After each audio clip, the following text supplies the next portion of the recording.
नमस्कार साथियों, स्वागत है आप सभी का एक बार फिर से अपने YouTube channel DC geography classes में। यदि चैनल पर नए हैं तो चैनल को सब्सक्राइब कर लीजिए और बेल आइकन को प्रेस कर लीजिए ताकि हर नई वीडियो की नोटिफिकेशन अब तक आसानी से पहुंचती रहे।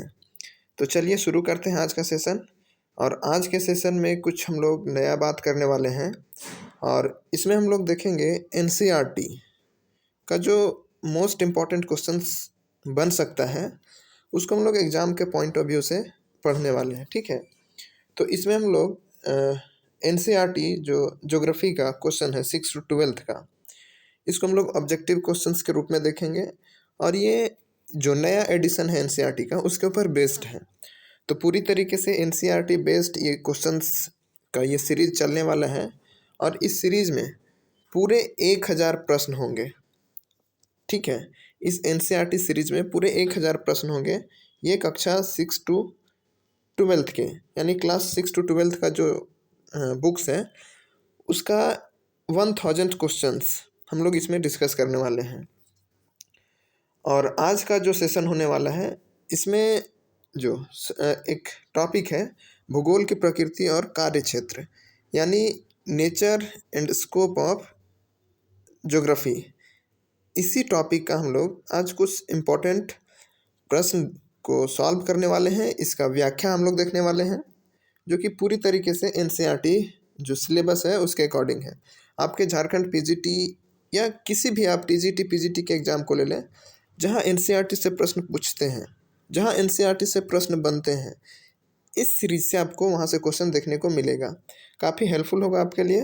तो चलिए शुरू करते हैं आज का सेशन। और आज के सेशन को शुरू करने से पहले एक इम्पॉर्टेंट अनाउंसमेंट ये भी है कि जो टेस्ट सीरीज चल रहा है झारखंड पीजीटी का, इसका 12 टेस्ट था, इसमें से 12 टेस्ट में से 2 टेस्ट हो चुका है।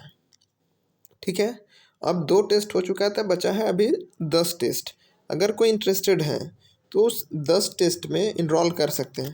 उसके लिए आपको पे करना होगा 399 यानी 399 रुपये आप पे करिए और आप 10 टेस्ट को ज्वाइन कर सकते हैं। यही था ये टेस्ट से रिलेटेड इन्फॉर्मेशन। अब चलिए शुरू करते हैं आज का पहला प्रश्न। पहला प्रश्न आपके स्क्रीन पर है और इसमें पूछा गया है कि बोला है निम्न कथनों पर विचार कीजिए, यानी कुछ स्टेटमेंट आपको दिया गया है आपके सामने और इन स्टेटमेंट को ध्यान से पढ़ना है। पहला स्टेटमेंट क्या है, बोल रहा भूगोल का संबंध भूपृष्ठ के अध्ययन से है। ठीक है। दूसरा है जैवमंडल को भूपृष्ठ के अंतर्गत शामिल किया जाता है। ठीक है।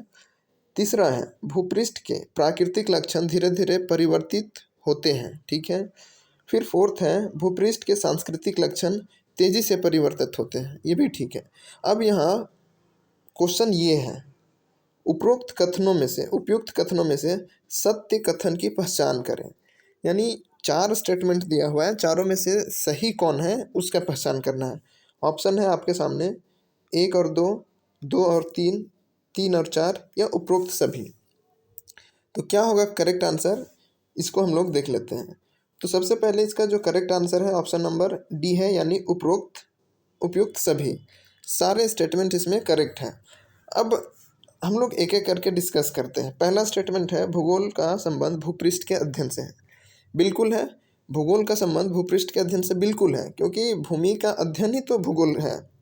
अब भूपृष्ठ के अंतर्गत जैसे हम बात करते हैं भूपृष्ठ की, तो भूपृष्ठ के अंतर्गत हमारा क्या आता है, ओशंस आते हैं, महासागर आते हैं। ठीक है।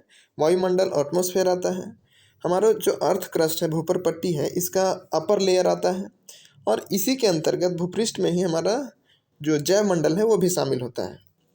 तो पहला स्टेटमेंट तो ये करेक्ट है। दूसरा पूछ रहा है जैवमंडल को भूपृष्ठ के अंतर्गत शामिल किया जाता है। बिल्कुल शामिल किया जाता है। अभी भी बताया कि जो जैवमंडल है ये भूपृष्ठ के अंतर्गत ही आता है। ठीक है। अब नेक्स्ट है भूपृष्ठ के प्राकृतिक लक्षण धीरे धीरे परिवर्तित होते हैं। बिल्कुल ये भी सही है, क्योंकि भूपृष्ठ जो है वो निरंतर बदलता रहता है। इसका जो प्राकृतिक लक्षण है जैसे कि पर्वत है, नदी है, झील है, पठार है, ये सब में धीरे धीरे परिवर्तन होते रहता है। ठीक है। जैसे इरोजन हो गया, डिपोजिशन हो गया, ट्रांसपोर्टेशन यानी अपर्दन होता है, निक्षेपण होता है, परिवहन होता है। इन कारकों के कारण भूपृष्ठ का जो प्राकृतिक लक्षण है यानी फिजिकल फीचर है वो चेंजेबल है, चेंज होते रहता है। और नेक्स्ट क्वेश्चन ऑप्शन है भूपृष्ठ के सांस्कृतिक लक्षण तेजी से परिवर्तित होते हैं। बिल्कुल ये भी सही हो। जैसे हम प्राकृतिक लक्षण में पर्वत पठार मैदान को रखते हैं, उसी तरह हम सांस्कृतिक लक्षण जैसे कि भवन, हमारा बिल्डिंग हो गया, रोड हो गया, कोई फसल हो गया, ये काफ़ी तेज़ी से चेंज होता है, बदलता है। और भूगोल जो है इन्हीं बदलते हुए लक्षणों की उत्पत्ति और प्रक्रियाओं का अध्ययन करता है। यानी जो हमारे भूपृष्ठ पर सांस्कृतिक और प्राकृतिक लक्षण में जो परिवर्तन हो रहा है, इन्हीं परिवर्तनों का प्रोसेस को, इन्हीं परिवर्तनों का जो ऑरिजिन होता है उनका स्टडी करता है। तो इसलिए करेक्ट आंसर आपका ऑप्शन नंबर डी हो जाएगा। नेक्स्ट क्वेश्चन की बात करते हैं। अब नेक्स्ट क्वेश्चन में पूछा गया है कि उपरोक्त, एक मिनट, हाँ, निम्न कथनों में से असत्य कथन का चयन करें। अब स्टेटमेंट को ध्यान से पढ़िएगा। असत्य पूछा है यानी जो गलत है उसके बारे में पूछा है।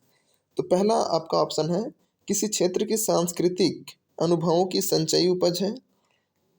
फिर से पढ़िए, किसी क्षेत्र की संस्कृति अनुभवों की संचयी उपज है।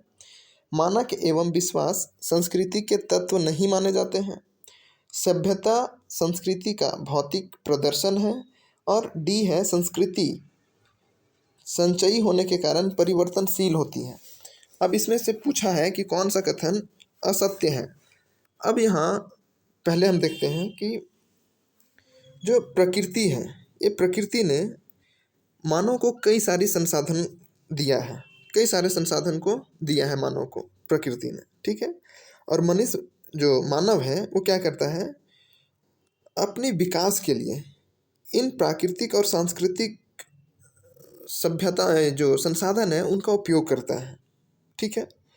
तो संस्कृति जो है ये अनुभवों का उपज है, यानी मनुष्य अपने वातावरण में रहकर उससे अनुभव प्राप्त करते हैं और इससे अपनी संस्कृति का विकास करते हैं। तो ऑप्शन एक तो करेक्ट है। दूसरा, मानक एवं विश्वास संस्कृति के तत्व नहीं माने जाते। ये बिल्कुल, जो विश्वास है ये संस्कृति के तत्व है, बिल्कुल है, क्योंकि अनुभव के द्वारा ही तो हम अपने विश्वास को उत्पन्न करते हैं और किसी भी मानक को स्थापित करते हैं। तो ये है, ये नहीं होना चाहिए था, ठीक है। यानी ये मेरे हिसाब से गलत है, असत्य है। फिर बोल रहा है सभ्यता संस्कृति का भौतिक प्रदर्शन है। जो हमारा कल्चर है, सभ्यता है, सॉरी, जो सिविलाइजेशन है, हमारा सभ्यता है, वो संस्कृति का भौतिक प्रदर्शन है। तो बिल्कुल ये भी सही है। और नेक्स्ट है सांस्कृतिक संचयी होने के कारण, सांस्कृतिक संचयी होने के कारण परिवर्तनशील है। बिल्कुल ये भी करेक्ट है, क्योंकि जो संस्कृति है ये परिवर्तनशील है। अभी हम बताया कि जैसे हम लोग जिस भी क्षेत्र में रहते हैं वहाँ परिवर्तन होते रहता है, चाहे वो प्राकृतिक हो चाहे वो फिर सांस्कृतिक हो, ठीक है। तो हम जो मानव है उसको ना तो हम सभ्यता और संस्कृति को अलग कर सकते हैं, बल्कि सभ्यता और संस्कृति एक दूसरे के साथ घनिष्ठ संबंध बनाए हुए हैं, ठीक है। और जो संस्कृति है वो संचयी होने के कारण ही परिवर्तनशील है। तो इसका जो करेक्ट आंसर है ऑप्शन नंबर जो बी है वो इसका राइट आंसर हो जाएगा। ये असत्य है और क्वेश्चन में असत्य कथन की पहचान करने पूछा था। अब नेक्स्ट क्वेश्चन देखते हैं। नेक्स्ट क्वेश्चन में पूछा गया है कि निम्न में से कौन सी एक भौतिक भूगोल की शाखा नहीं है। अब फिजिकल जो ज्योग्राफी है उसका बोला गया है, तो कौन सा नहीं है। ऑप्शन है जलवायु विज्ञान, जल विज्ञान, आर्थिक भूगोल और मृदा भूगोल। तो इसमें जो करेक्ट आंसर है वो है आपका ऑप्शन नंबर सी, यानी आर्थिक भूगोल। आर्थिक भूगोल क्या है आपका भौतिक भूगोल का शाखा नहीं है, बल्कि ये मानव भूगोल का शाखा है, ठीक है। तो अगर हम भौतिक भूगोल की बात करें तो भौतिक भूगोल को यहाँ इसके 4 उपशाखा में बांटा गया है। कितने? 4। जैसे हम मान लेते हैं ये भौतिक भूगोल है तो इसके 4 उपशाखा हैं। पहला है आपका, अगर हम देखें तो भू आकृति विज्ञान, जिसको हम लोग जियोमॉर्फोलॉजी कहते हैं। दूसरा है जलवायु विज्ञान, जिसको हम लोग क्लाइमेटोलॉजी कहते हैं। तीसरा है जल विज्ञान, जिसको हम लोग ओशनोग्राफी या कुछ और भी जल विज्ञान भी के नाम से भी जानते हैं। और लास्ट में है मृदा भूगोल, यानी सॉइल ज्योग्राफी, मिट्टी से संबंधित अध्ययन। तो ये 4 उपशाखा है भौतिक भूगोल का। आर्थिक भूगोल मानव भूगोल की शाखा है। तो इसमें क्वेश्चन वही पूछा था कि कौन सी भौतिक भूगोल की शाखा नहीं है, ओके। अब अगला प्रश्न, नेक्स्ट क्वेश्चन है, निम्न कथनों पर विचार करें। आपके सामने 3 स्टेटमेंट दिया है, ठीक है। 3 स्टेटमेंट में पहला स्टेटमेंट है, उपनिवेशवादी काल में भूगोल के परिप्रेक्ष्य में भौतिक पर्यावरण पर अधिक बल दिया जाता रहा है, ठीक है। फिर संयुक्त राज्य अमेरिका ने भौगोलिक प्रतिरूपों को पृथ्वी के भौतिक आधार पर कार्यरत मानव मस्तिष्क की उपज समझा, ठीक। नेक्स्ट है, पर्यावरण निर्धारण से हटकर सामाजिक निर्धारण के सिद्धांत पर बल ने भूगोल की महत्ता को कम किया है। अब प्रश्न ये है, ये 3 स्टेटमेंट पढ़ने के बाद प्रश्न ये है कि उपरोक्त कथनों में से सत्य कथन का चयन करें, यानी तीनों में से करेक्ट स्टेटमेंट कौन सा है, सही कौन सा है। ऑप्शन है आपके सामने 1 2, 2 3, 1 3 या उपरोक्त सभी। तो इसका जो करेक्ट आंसर है, पहले हम लोग उसकी बात कर लेते हैं। ऑप्शन नंबर ए इसका करेक्ट आंसर है, यानी 1 और 2 सही है। ऑप्शन जो 3 है ये गलत है। तो कैसे गलत है इसको अभी हम लोग डिस्कस करते हैं, ठीक है। जो पहला स्टेटमेंट है, इसमें उपनिवेशवादी काल में भूगोल के परिप्रेक्ष्य में भौतिक पर्यावरण पर अधिक बल दिया जाता रहा है, बिल्कुल सही है। जब उपनिवेशवादी समय की बात करते हैं तो उपनिवेशी शासन का मतलब हुआ कि जब हम लोग गुलाम थे, ठीक है। यानी गुलामी का जब दौर आया था जिसमें ब्रिटेन लगभग दुनिया के मैक्सिमम देशों पर राज किया था, उस समय की बात है।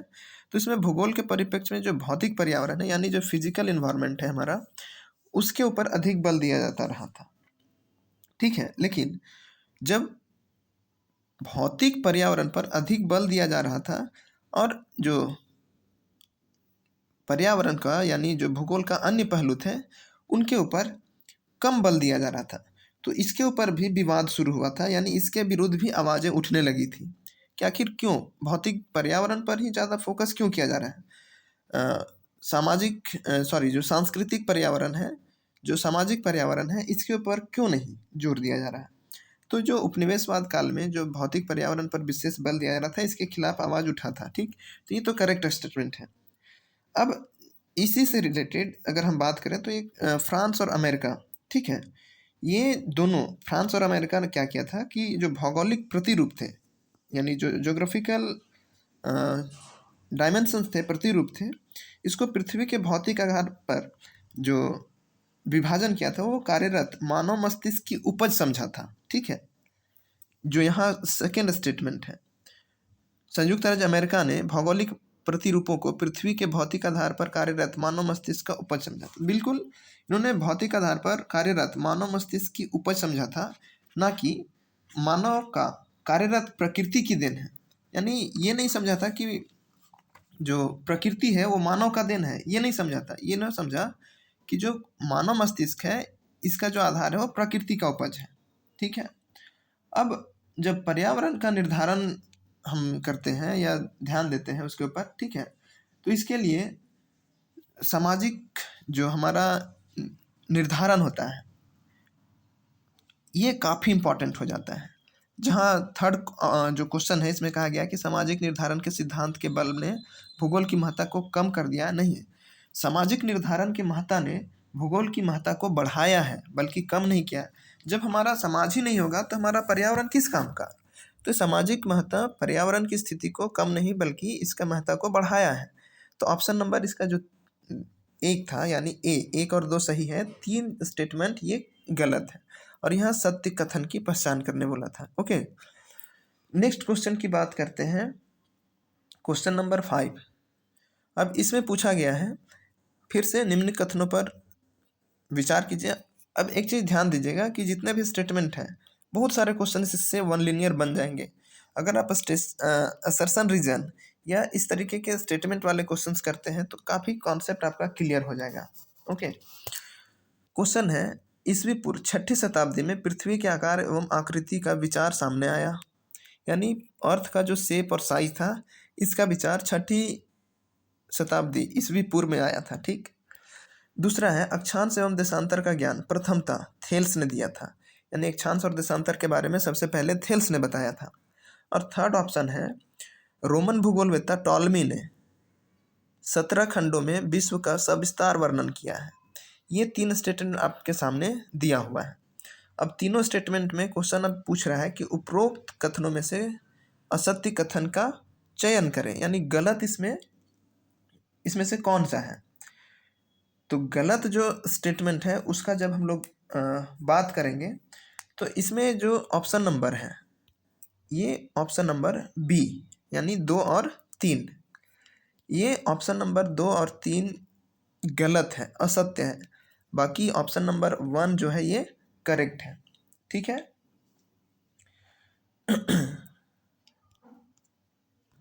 अब यहाँ जो पहला स्टेटमेंट दिया हुआ है कि ईसवी पूर्व 6ठी शताब्दी में पृथ्वी के आकार एवं आकृति का विचार सामने आया था, ठीक है, लेकिन यहाँ जो ईसा पूर्व 6ठी शताब्दी था, इसमें मिलिटस यानी जो मिलिटस प्राचीन समय में जो स्थान था, वहाँ का एक निवासी थे थेल्स। इन्होंने ही सबसे पहले पृथ्वी के आकार और आकृति के बारे में बताया था। और यहाँ जो स्टेटमेंट दिया गया है कि अक्षांश और देशांतर का ज्ञान प्रथमतः थेल्स ने दिया था, तो ये स्टेटमेंट हमारा गलत है। ठीक है, थेल्स ने ये नहीं दिया था। और जब अक्षांश और देशांतर की बात करते हैं तो इसके बारे में, इससे रिलेटेड जो बातें थी वो दूसरी शताब्दी में टॉलमी ने ही मानचित्र बनाने के लिए, जो स्थानों की स्थिति दिखाने के लिए था, उसका अक्षांश और देशांतर का उपयोग किया था। और उसी समय जो टॉलमी थे उन्होंने अक्षांश और देशांतर के बारे में सबसे पहले बताया था। यहाँ थेल्स नहीं होगा, तो ये करेक्ट नहीं है। दूसरा, रोमन भूगोलवेत्ता टॉलमी ने 17 खंडों में विश्व का सविस्तार वर्णन किया, तो ये भी गलत है। क्यों? क्योंकि रोमन भूगोलवेत्ता टॉलमी नहीं बल्कि स्ट्रेबो ने 17 खंडों में अपनी एक पुस्तक लिखी थी, और इसी पुस्तक में अपने 17 खंडों की पुस्तक में पूरे विश्व का सविस्तार वर्णन किया था। आपको पता होगा कि जो स्ट्रैबो थे, इन्होंने 17 खंडों में कौन सी पुस्तक की रचना की होगी। ओके, तो इस प्रकार जो हमारा करेक्ट आंसर था वो ऑप्शन नंबर बी था, यानी 2 और 3 गलत है, बाकी मेरा ए सही है। नेक्स्ट क्वेश्चन की बात करते हैं। अब आता है असर्शन और रीजन के क्वेश्चंस, कथन और कारण का। तो कथन में है कि आधुनिक युग में यूरोप विश्व के सर्वाधिक विकसित महाद्वीप के रूप में उभरा है। ठीक है।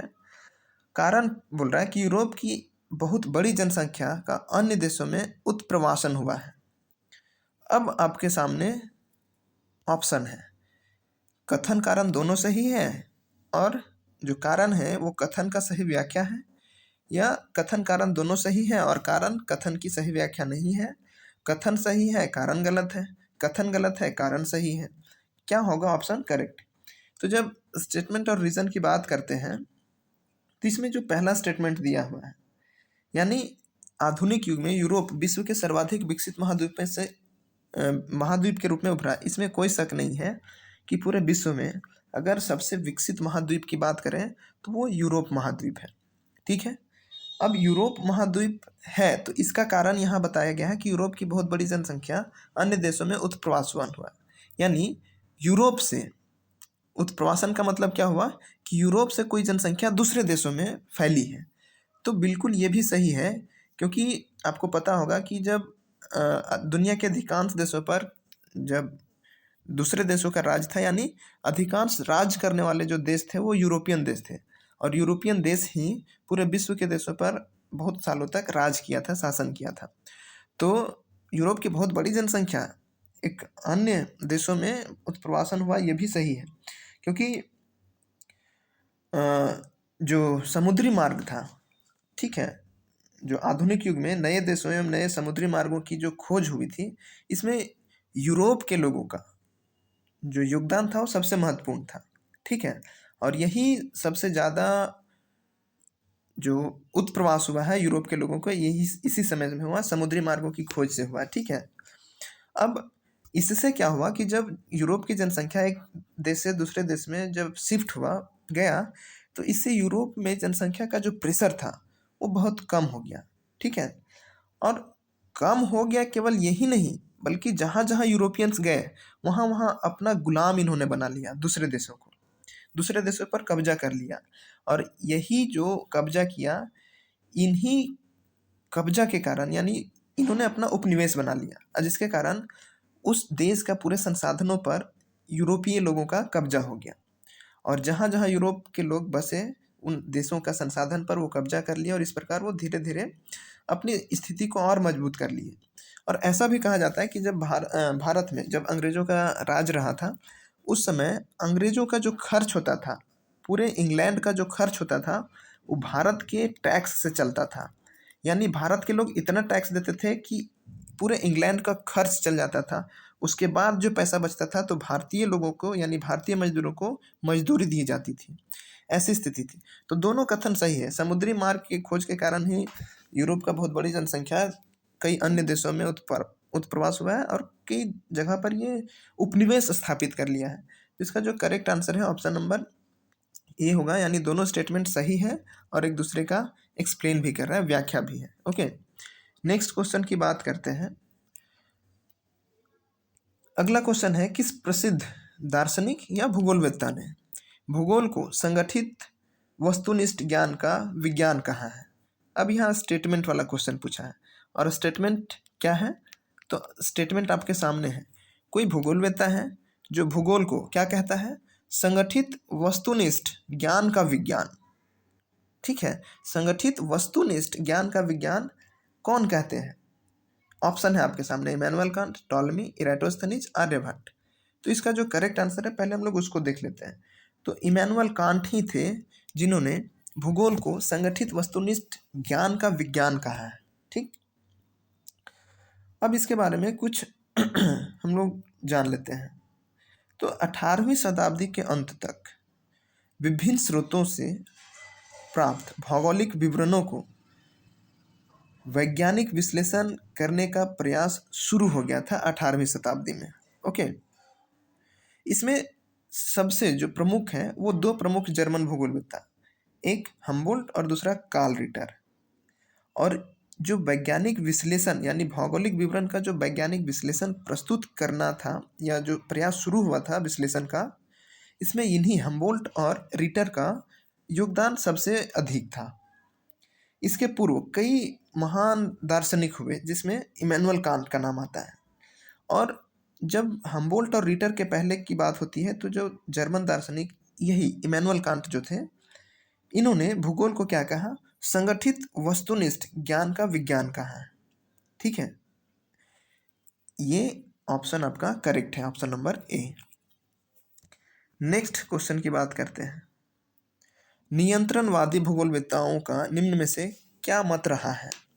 अब यहाँ बात की जा रही है नियंत्रणवादी भूगोलवेत्ताओं के बारे में। अब एक नया वर्ड या नया टर्म आपके लिए होगा या पढ़े होंगे एनसीईआरटी बुक तो उसमें मिला होगा।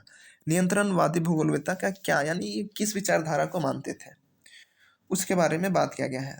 तो ऑप्शन है आपके सामने, पहला, पर्यावरण मानवीय क्रियाओं को नियंत्रित करता है। यानी जो नियंत्रणवादी भूगोलवेत्ता था इनका क्या विचार था कि पर्यावरण मानवीय क्रियाओं को नियंत्रण करता है, या मानवीय क्रियाएं पर्यावरण को नियंत्रित करती हैं, या पर्यावरण एवं मानवीय क्रियाएं दोनों एक दूसरे को नियंत्रित करती हैं, या फिर मानवीय क्रियाओं एवं पर्यावरण में प्रत्यक्ष संबंध नहीं होता है। तो जो नियंत्रणवादी थे इनकी क्या विचारधारा थी, इनका क्या मत था? ठीक है, तो इसका पहले हम लोग करेक्ट आंसर की बात कर लेते हैं। तो जो नियंत्रणवादी भूगोलवेत्ता थे इनका जो मत था वो ये था कि पर्यावरण मानवीय क्रियाओं को नियंत्रित करता है। ओके, अब अगर हम बात करें तो जो प्रकृति है और मानव, प्रकृति और मानव के बीच का जो संबंध है वो प्राचीन काल से ही विवादों में रहा है। यानी इसके ऊपर कई सारे सवाल खड़े होते रहे और कई सारे सवाल खड़े होते रहे जिसके कारण भूगोलवेत्ता इसमें एक मत कभी नहीं हो सके। ठीक, कुछ ने कहा कि पर्यावरण मानव और उसकी क्रियाओं को नियंत्रित करता है। जो पर्यावरण है वो मानव और उसकी क्रिया को नियंत्रित करता है। ये लोग नियंत्रणवादी कहलाते हैं। ठीक है, जबकि दूसरी तरफ अब नियंत्रणवादी में अगर बात करें तो इसमें जो फ्रेडरिक रेटजेल है, एल्सवर्थ हंटिंगटन है, इन लोगों का नाम आता है नियंत्रणवादी में, जिसको हम लोग ये भी कहते हैं कि संभववादी। ठीक है। और दूसरी तरफ वे लोग हैं जो कहते हैं कि मानव नए नए अवसर को प्राप्त करता है और पर्यावरण को अपने अनुरूप बदल लेता है। ठीक है। तो यानी यहाँ संभववादी और निश्चयवादी के बारे में बात किया गया है। नियंत्रणवादी मतलब निश्चयवादी।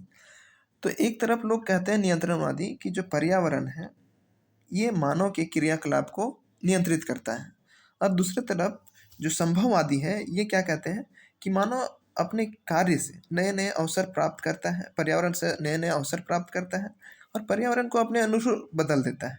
इन लोगों को संभववादी कहा जाता है। ठीक है। जिसमें जो ब्लास थे और एक फेयर ग्रिप थे, इन लोगों का नाम आता है। ठीक है। तो इसका करेक्ट ऑप्शन आपका ऑप्शन नंबर ए है।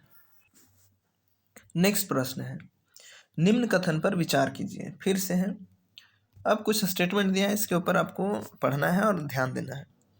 वीडियो आज थोड़ा सा लंबा हो सकता है क्योंकि जो डिस्क्रिप्शन है यानी जो व्याख्या कर रहे हैं उसमें काफ़ी समय लगेगा, तो बिल्कुल हड़बड़ाना नहीं है। आपको धैर्य से चीज़ों को समझना है, देखना है, सुनना है। और ये एनसीईआरटी का जिस्ट है, यानी आप एनसीईआरटी बुक ना पढ़ें और इस वीडियो लेक्चर को देखें तो आपका लगभग एनसीईआरटी कवर हो जाएगा। चलिए आगे। प्राचीनतम ग्रंथ आयुर्वेद में भौगोलिक लक्षणों का विवरण प्राप्त होता है। यानी जो आयुर्वेद है इसमें जो भौगोलिक लक्षण है इसका विवरण प्राप्त होता है, इसमें भौगोलिक विवरण को देखने को मिलता है, ये कहा गया। दूसरा स्टेटमेंट है, भूगोल शब्दावली का प्रयोग सर्वप्रथम इराटोस्थनीज ने किया। तीसरा है, 14वीं शताब्दी में इब्न बतूता ने भारत की यात्रा के क्रम में यहाँ के भौगोलिक लक्षणों का वर्णन किया है। अब क्वेश्चन है कि उपरोक्त कथनों में से सत्य कथन का चयन करें। फिर उपरोक्त में से कौन सा कथन सत्य है। ठीक, तो सबसे पहले हम आंसर की बात कर लेते हैं। तो आंसर में है, इसका जो correct answer option number B है, यानी 2 और 3। ऑप्शन नंबर बी 2 और 3 सही है और पहला इसमें क्या है, गलत है। अब कैसे गलत है हम लोग थोड़ा सा इसको भी देख लेते हैं। ठीक है। तो इसमें जो पहला जो स्टेटमेंट है इसमें कह रहा है कि आयुर्वेद में भौगोलिक लक्षण का विवरण प्राप्त होता है। तो ईसा पूर्व से यानी 10वीं शताब्दी पूर्व लिखे गए अर्थर्वेद में, ठीक है, यहाँ आयुर्वेद है और अर्थर्वेद की बात करें। अर्थर्वेद में उस समय तक प्राप्त ज्ञान के अनुसार क्या हुआ था कि पृथ्वी में अनेक भूलक्षण जैसे जैव भूगोल, मानव बस्तियों के बारे में विस्तृत चर्चा की गई थी। ठीक है। तो ये आयुर्वेद नहीं होना चाहिए बल्कि ये अर्थर्वेद होना चाहिए। जो अर्थर्वेद था ये 10वीं शताब्दी पूर्व लिखा गया था और उसी समय जो भौगोलिक लक्षण है इसमें भूगोल की कई सारी चीज़ों का वर्णन किया गया है, तो ये आयुर्वेद में नहीं बल्कि अर्थवेद में किया गया था। अब यहाँ बात करते हैं, इसलिए ये जो पहला है वो आपका गलत हो गया। अब दूसरा जो स्टेटमेंट है, भूगोल शब्दावली का सर्वप्रथम प्रयोग एराटोस्थनीज ने किया था, तो ये ठीक है क्योंकि भूगोल के लिए यानी ज्योग्राफी जो वर्ड है इसका जो सबसे पहले इराटोस्थनीज ने किए थे। ठीक है। और ये जो इराटोस्थनीज थे एक यूनानी विद्वान थे जो कि मिस्र का अलेक्जेंड्रिया का रहने वाला था। ठीक है। अब यहाँ जो तीसरा स्टेटमेंट है ये है कि 14वीं शताब्दी में इब्न बतूता ने भारत की यात्रा के क्रम में यहाँ भौगोलिक लक्षणों का वर्णन किया है। तो बिल्कुल सही है कि जब जो 14वीं शताब्दी था, ठीक है, तो ये जो इब्न बतूता की हम लोग बात कर रहे हैं, तो ये जो मोरक्को देश है अफ्रीका का, वहाँ का ये निवासी था। तो ये अफ्रीकी निवासी था इब्न बतूता, ये अरब देश का नहीं था, ये अफ्रीकी देश का था और ये एक यात्री था। तो ये क्या किया कि भारत का यात्रा करते जब करने आया तो ये 14वीं शताब्दी में भारत की यात्रा पर आया। और जब 14वीं शताब्दी में भारत की यात्रा किया तो इसी समय एक इन्होंने पुस्तक लिखी, रेहला। ठीक है, अब काफ़ी फेमस है रेहला। रेहला पुस्तक ये इब्न बतूता लिखते हैं और इसी पुस्तक में इन्होंने भारत का वर्णन किया है, जिक्र किया है। तो स्टेटमेंट 2 और 3 मेरा सही है और स्टेटमेंट 1 गलत है, इसलिए जो हमारा करेक्ट आंसर था ऑप्शन नंबर बी था, 2 और 3 सही है। नेक्स्ट क्वेश्चन की बात करते हैं। निम्न में से किस भूगोलवेत्ता ने भूगोल को संबंधों के विज्ञान एवं भूपृष्ठ पर विविध लक्षणों की व्यवस्था तथा सहसंबंधों से बनने वाले क्षेत्रीय तंत्र तथा संरचना के अध्ययन के रूप में देखा है। स्टेटमेंट काफ़ी लंबा है, आपको ध्यान से पढ़ना होगा और समझना होगा। एक बार फिर से हम लोग पढ़ते हैं।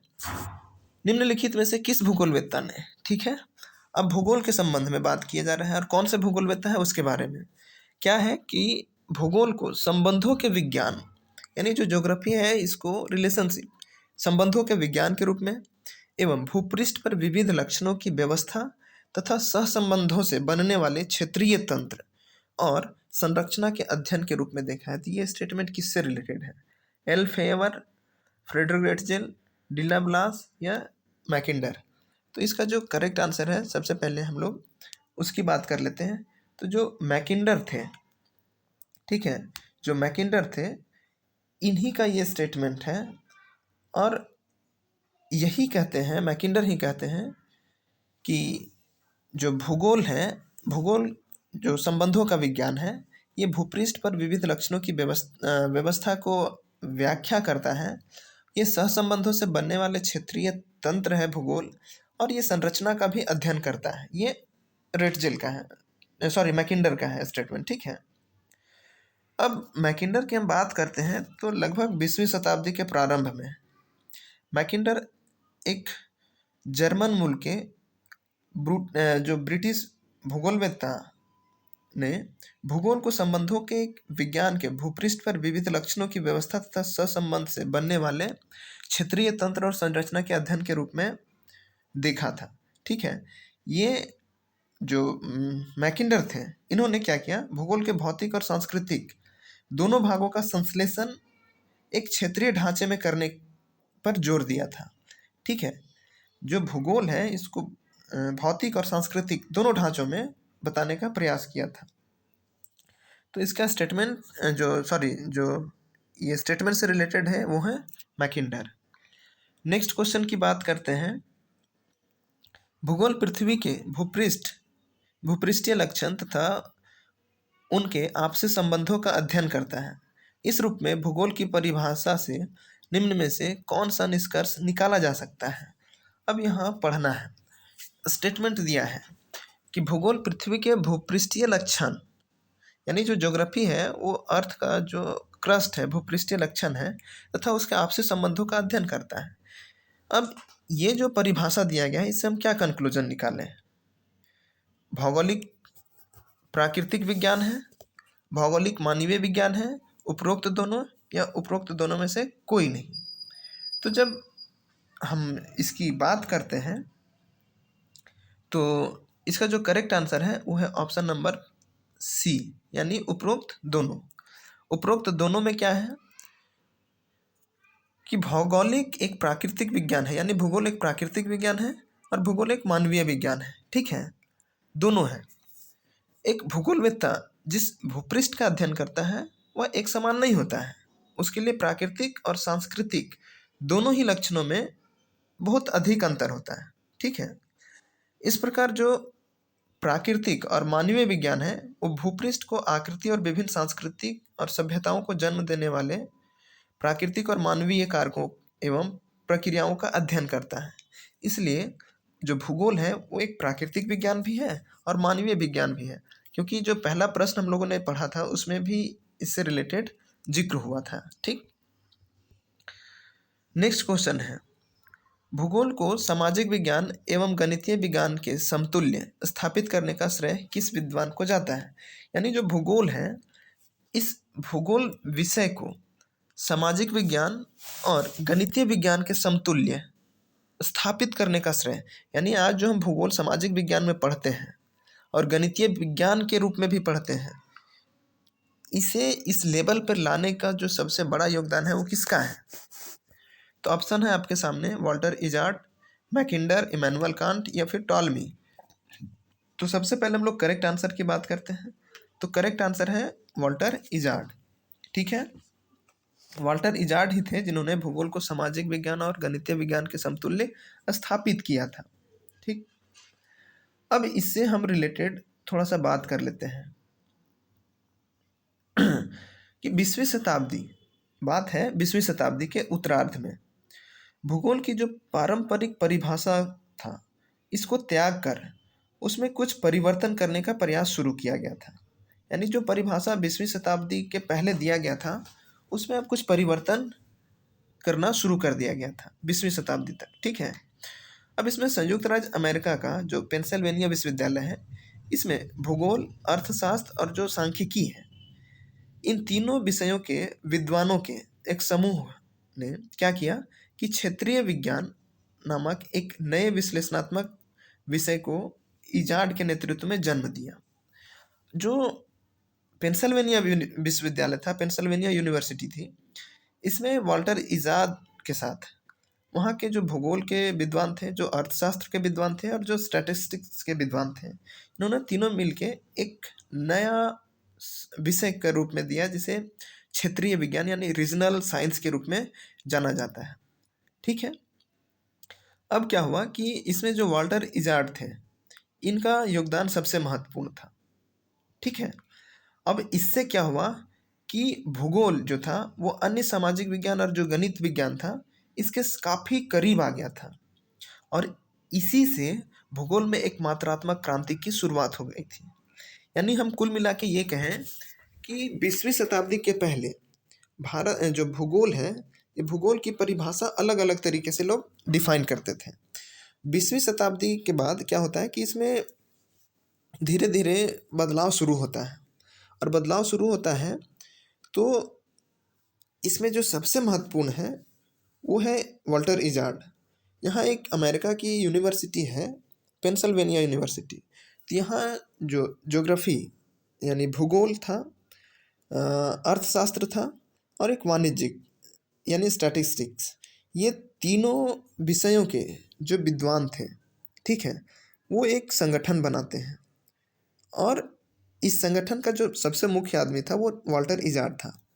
ये क्या किया कि जैसे भूगोल को पहले अलग विषय के रूप में नहीं देखा जाता था, तो इसको काफ़ी ये गणित और विज्ञान के साथ जोड़े, और जब गणित और विज्ञान के साथ इसको जोड़ दिए तो लगभग इसको गणित में भी लोग यानी भूगोल में भी गणित पढ़ने लगे, और भूगोल में अर्थशास्त्र भी पढ़ने लगे। जैसे हम लोग एक आर्थिक भूगोल भी पढ़ते हैं, हम लोग गणितीय भूगोल भी पढ़ते हैं, यानी जिसको स्टैटिस्टिक्स कहते हैं, प्रैक्टिकल ज्योग्राफी कहते हैं। तो लगभग सामाजिक विज्ञान और गणितीय विज्ञान के लगभग समांतर आ गया था, और यहाँ से एक क्रांतिकारी शुरुआत हुई थी, जिसमें हम लोग कहते हैं कि भूगोल में क्रांति, जो मात्रात्मक क्रांति की शुरुआत हुई थी, वो यहीं से होती है। इसलिए इसका जो करेक्ट आंसर था ऑप्शन नंबर ए था। नेक्स्ट क्वेश्चन है, निम्न कथनों पर विचार कीजिए। अब यहाँ भी कुछ स्टेटमेंट दिया है। स्टेटमेंट क्या है? मात्रात्मक भूगोल भौतिक एवं मानवीय घटनाओं के अंतर संबंधों पर आधारित है। मात्रात्मक भूगोल प्रतिरूपों की उपज माना जाता है। फिर है, मात्रात्मक भूगोल मूलतः क्षेत्रीय विज्ञान का आधार लेकर ही विकसित हुआ है। अब क्वेश्चन है, उपरोक्त कथनों में से असत्य कथन की चयन करें, यानी उपरोक्त में से कौन सा कथन गलत है। तो इसमें से ऑप्शन है आपके सामने, केवल एक गलत है, केवल दो असत्य हैं, केवल तीन असत्य है, या कोई नहीं असत्य है।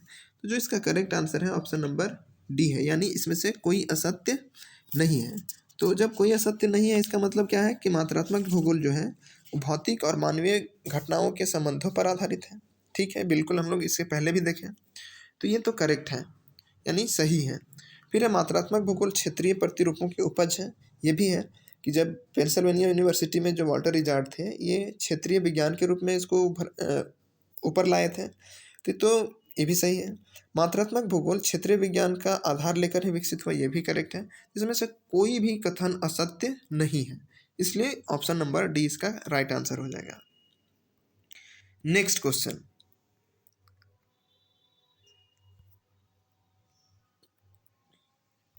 निम्न कथनों में से असत्य कथन का चयन करें। फिर से जो करेक्ट स्टेटमेंट है वो नहीं पूछा, इनकरेक्ट स्टेटमेंट पूछा है, असत्य कथन पूछा है। कौन सा सत्य है उसके बारे में बताना है।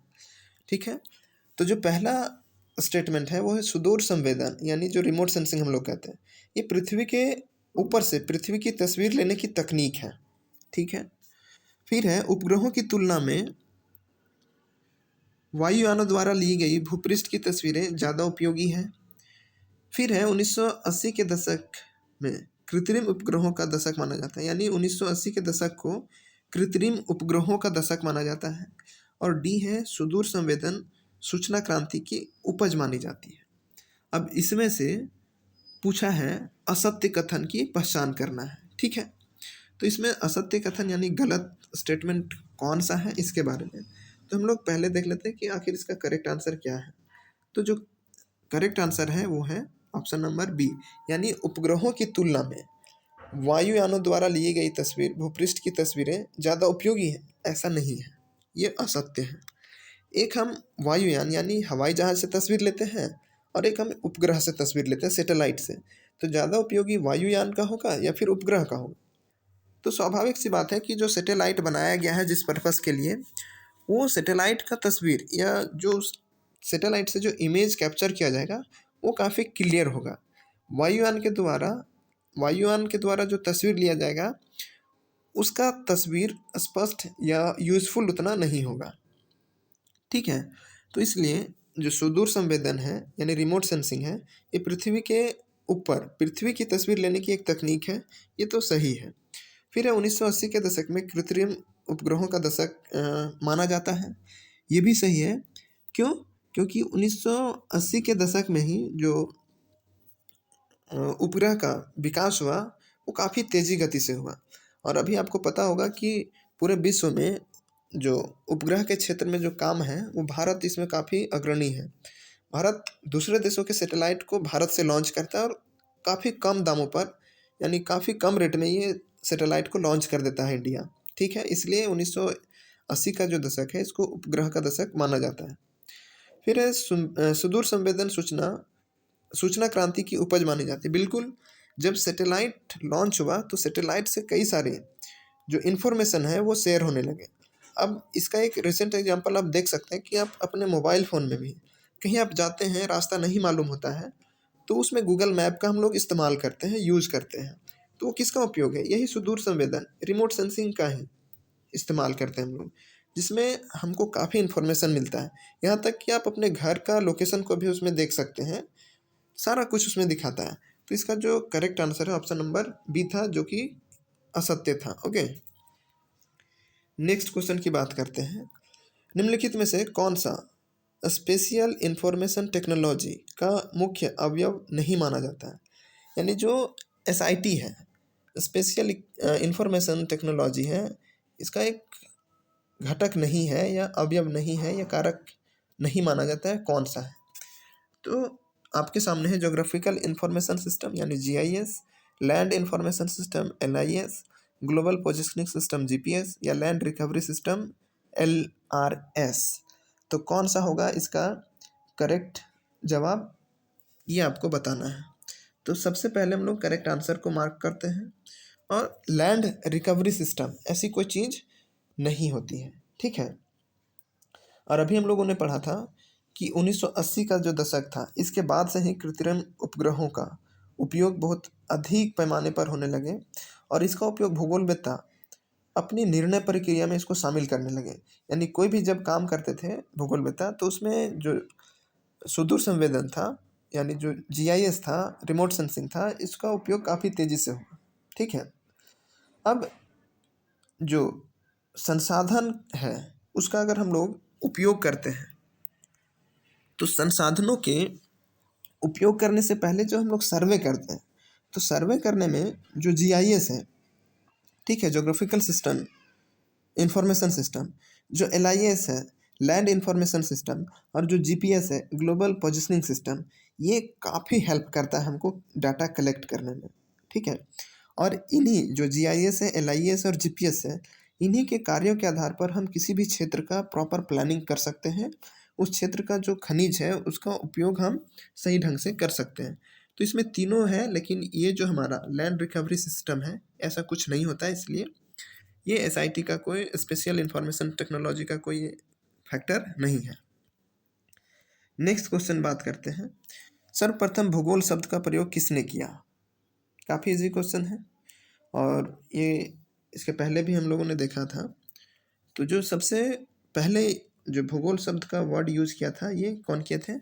इराटोस्थेनीज ने। ओके, तो ऑप्शन नंबर इसका सी करेक्ट होगा। नेक्स्ट क्वेश्चन, निम्नलिखित कथन पर विचार कीजिए या निम्नलिखित पर विचार कीजिए। कुछ स्टेटमेंट दिया है। अब है क्षेत्रीय विभिन्नताओं तथा उनके कारकों का अध्ययन, सतत परिवर्तनशील पृथ्वी तथा अथक मानव के बीच आबद्ध प्रक्रियाओं का अध्ययन, तथ्यों के वितरण, स्थिति केंद्रीकरण और कारण के प्रतिरूप का अध्ययन। ये कुछ स्टेटमेंट दिया है, क्या है नहीं पता। क्वेश्चन अब पढ़ते हैं, उसके बाद पता चलेगा। उपरोक्त में से कौन से बिंदु भूगोल को एक विज्ञान के रूप में परिभाषित करता है। अब क्वेश्चन है, ऊपर जो स्टेटमेंट पढ़े कुछ नहीं समझ में आया था, अब समझिए कि ऊपर में जो 3 स्टेटमेंट लिखा है इसमें से कौन स्टेटमेंट है जो भूगोल को एक विज्ञान के रूप में परिभाषित करता है। ऑप्शन है केवल एक और दो, केवल 2 और 3 या उपरोक्त सभी। तो इसका जो करेक्ट आंसर है, यानी भूगोल को एक विज्ञान के रूप में परिभाषित कौन करता है, तो उपरोक्त सभी, यानी जितने भी स्टेटमेंट हैं। क्षेत्रीय विभिन्नताओं तथा उनके कारकों का अध्ययन है, यानी भूगोल का जो क्षेत्रीय विभिन्नता है, इन क्षेत्रीय विभिन्नताओं का अध्ययन ही तो भूगोल को एक विज्ञान का रूप देता है। फिर सतत परिवर्तनशील पृथ्वी, यानी जो हमारी परिवर्तनशील पृथ्वी है और जो अथक मानव के बीच आबद्ध प्रक्रियाओं का अध्ययन, यानी मानव और पर्यावरण के बीच जो संबंध है उसका अध्ययन ही तो भूगोल को एक विज्ञान का रूप देता है। और तीसरा है तथ्यों के वितरण, यानी जो फैक्ट है उसका डिस्ट्रीब्यूशन, उसका लोकेशन और उसका सेंट्रलाइजेशन, और उसके तथा जो कारण के प्रतिरूप है, यानी कौन से कारण हैं, इन कारणों के अध्ययन भूगोल में होता है और इसलिए भूगोल को एक विज्ञान के रूप में परिभाषित किया जाता है। इसलिए जो इसका ऑप्शन नंबर डी है वो करेक्ट है। नेक्स्ट क्वेश्चन की बात करते हैं। क्वेश्चन है, भूमंडलीकरण के परिप्रेक्ष्य में विश्व को देश, कस्बे, नगर की अपेक्षा वैश्विक ग्राम की ही संज्ञा देने का कारण है।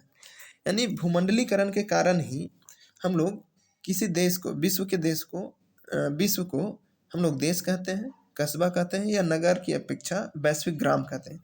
यानी पूरे विश्व को हम लोग विश्व का देश, विश्व का कस्बा, विश्व का नगर नहीं बल्कि वैश्विक ग्राम कहते हैं। किसके कारण?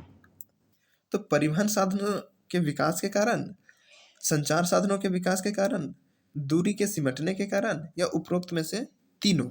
आखिर किस कारण हम लोग पूरे विश्व को वैश्विक ग्राम के नाम से जानते हैं? तो अगर हम देखें तो उपरोक्त तीनों के कारण। आखिर जो भूमंडलीकरण है, जो ग्लोबलाइजेशन हुआ है, वैश्वीकरण जो हुआ है, इसी के कारण ही तो हम लोग पूरे विश्व को एक वैश्विक ग्राम के रूप में देख रहे हैं। पूरे विश्व को हम लोग एक गांव के रूप में देख रहे हैं। तो ये संभव हुआ है सक्षम परिवहन साधनों के विकास के कारण। यानी परिवहन के विकास के कारण कैसे? तो पहले क्या होता था कि जब भूमंडलीकरण यानी जो ग्लोबलाइजेशन का कॉन्सेप्ट नहीं था, तो लोग व्यापार समुद्री मार्गों से करते थे और समुद्री मार्ग से व्यापार करने में काफ़ी समय लग जाता था। कभी कभी ऐसी भी स्थिति आती थी कि कोई भी व्यक्ति एक देश से निकला दूसरे देश जाने के लिए और ये समय पर पहुंचा नहीं, रास्ता भटक गया। कभी ये भी होता था कि महासागरों की लहरों से उनकी मृत्यु हो गई। तो काफ़ी समस्याएं होती थी। जब परिवहन का साधन जैसे कि हमारा एरोप्लेन, हवाई जहाज़ का विकास हो गया,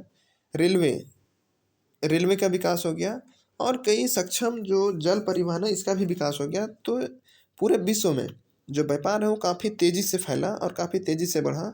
और यही परिवहन के साधन के विकास के कारण ही हमारा जो ग्लोबलाइजेशन है ये काफ़ी सक्सेसफुली हुआ। दूसरा है संचार साधनों का विकास, यानी जो कम्युनिकेशन टेक्नोलॉजी का विकास हुआ है। अभी आप देखिए कि सपोज आप इंडिया में हैं, आप चाहे तो अमेरिका में भी किसी काम को आप ऑनलाइन तरीके से कर सकते हैं। तो ऑनलाइन तरीके से आप जब अमेरिका का काम भारत में बैठ के कर सकते हैं, तो ये किसका परिणाम है? यही जो कम्युनिकेशन का जो रिसोर्स है उसी का डेवलपमेंट के बदौलत। ठीक है। तीसरा है दूरी का सिमटना, यानी हम अमेरिका का काम भारत में कर रहे हैं, हमको अमेरिका जाने का ज़रूरत नहीं है। तो ये दूरी सिमटा कि नहीं? हमको काम करने के लिए अमेरिका जाना पड़ रहा था, हमको काम करने के लिए दिल्ली जाना पड़ रहा था, कोलकाता जाना पड़ रहा था, वही काम को हम ऑनलाइन अपने घर में कर रहे हैं। तो ये दूरी सिमटा, और दूरी सिमटा तो इसके पीछे जो सबसे बड़ी वजह है वो है ग्लोबलाइजेशन। ठीक है। तो उपरोक्त तीनों के कारण ही हम लोग विश्व को एक वैश्विक ग्राम की संज्ञा देते हैं। ओके। नेक्स्ट क्वेश्चन, भूगोल के अध्ययन के विषय वस्तु उपागम यानी क्रमबद्ध के परिवर्तक है। यानी भूगोल को क्रमबद्ध भूगोल के रूप में किसने वर्णित किया है, या इसके प्रवर्तक कौन थे। यानी भूगोल का अध्ययन के लिए जो विषय वस्तु है, क्रमबद्ध का जो उपागम है, जो सिस्टमेटिक अप्रोच है, इसको कौन दिया था। ठीक, तो इसमें आपका पास ऑप्शन है कार्ल रिटर, वॉन हम्बोल्ट, इराटोस्थनीज या हेरोडोटस। तो जो सिस्टमेटिक जो अध्ययन हुआ, जो विषय वस्तु का उपागम है, इसका जो देन है वो हम्बोल्ट का है। यानी सिस्टमेटिक अध्ययन हम्बोल्ट ने ही दिया था। ठीक है, अब जैसे हम लोग भूगोल को छोड़ दें अन्य विषयों की, तो हर विषय का अपना कुछ ना कुछ अप्रोच होता है। ठीक है, और उसी अप्रोच के अंतर्गत उस सब्जेक्ट का स्टडी किया जाता है। उसी तरह भूगोल का भी अपना कुछ अप्रोच है। जैसे इसमें मुख्यतः दो ही अप्रोच है। पहला है एक विषय वस्तु उपागम, जिसको हम लोग सिस्टमेटिक अप्रोच कहते हैं, और दूसरा है प्रादेशिक उपागम, यानी जिसको हम लोग रीजनल अप्रोच कहते हैं। ठीक है, तो जो सिस्टमेटिक अप्रोच है, जो विषय वस्तु उपागम है, ठीक है, ये हम्बोल्ट के द्वारा प्रतिपादित किया गया था। ठीक है, और जो प्रादेशिक उपागम है, जो रीजनल अप्रोच है, इसको कार्ल रिटर के द्वारा दिया गया था। तो यहाँ से क्वेश्चन पूछा गया है कई अन्य बार। जैसे भूगोल के दो उपागम, ठीक है, पहला उपागम कौन सा है, तो पहला है क्रमबद्ध यानी सिस्टमेटिक, और दूसरा है रीजनल यानी प्रादेशिक। तो जो सिस्टमेटिक है, जो क्रमबद्ध उपागम है, इसका हम्बोल्ट प्रतिपादन करते हैं, और जो प्रादेशिक उपागम है, इसका कार्ल रिटर उपागम जो प्रतिपादन करते हैं। ओके, तो ये दोनों से क्वेश्चंस पूछा जाता है। आज का अंतिम प्रश्न, ठीक है, आज का अंतिम प्रश्न ये है कि इब्न बतूता ने अपनी प्रसिद्ध पुस्तक रेहला में वर्णन किया है। रेहला किसकी पुस्तक है, तो यहाँ से क्वेश्चन भी पूछा जाता है अक्सर कि रेहला किसकी पुस्तक है, तो इब्न बतूता की। तो ये तो क्लियर हो गया कि इब्न बतूता की पुस्तक रेहला है। अब बात ये है कि रेहला की जो रेहला पुस्तक है इब्न बतूता की, इसमें वर्णन आखिर ये किसका किए हैं।